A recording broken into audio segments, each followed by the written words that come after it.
Actually, I was going to UW Milwaukee, and I was in like a religious studies class, and one of the assignments was to pick a local church or synagogue, whatever it would be, and interview them and find out about the history of them. So I started going there, and were we dating at that time? We were dating, yeah. So I was just visiting churches with him, like, talk about a date night. So I grew up Baptist and just went to church on the holidays. So I was a holiday church grower. I wouldn't have classified myself as a Christian. St. Marcus dispels the preconceived notions I had of church. I just knew church to be a place with a lot of rules, and a lot of people showed up because it was the thing to do.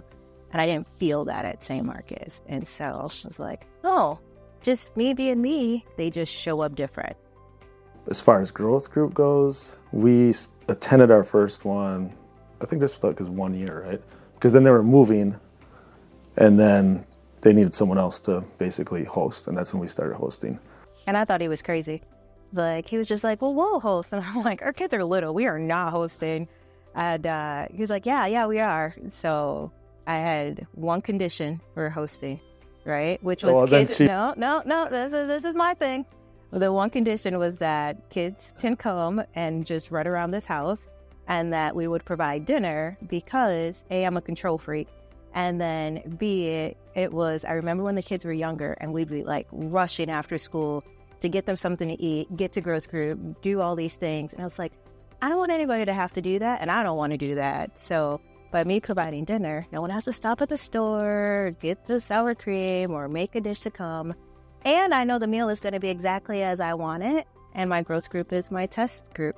So if I make a dish and it turns out good or bad, they're Christian, so they're kind to me anyways. There's a lot of diversity as far as... Yeah. We have age diversity, race diversity, personalities, all across the board. I'd say probably the most consistent thing out of the whole group is like strong Christian values. It's definitely a lot more personal. Nothing's perfect at all. Nothing's perfect here. Yeah. So I'm sure nothing's perfect with all you either. So it's okay to talk about it. The vulnerability. Yeah.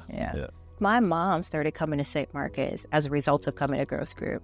And then our neighbor across the street, she didn't have a home church that she felt comfortable going to. And then she started coming to growth group, and then she joined the church.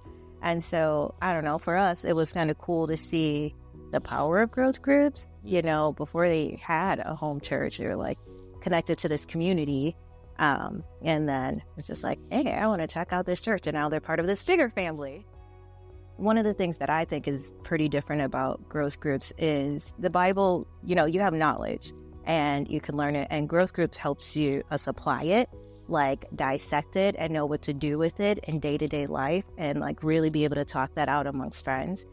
And I think when we can express and share that with people who aren't familiar with church, and it's just like, that's when it really starts resonating.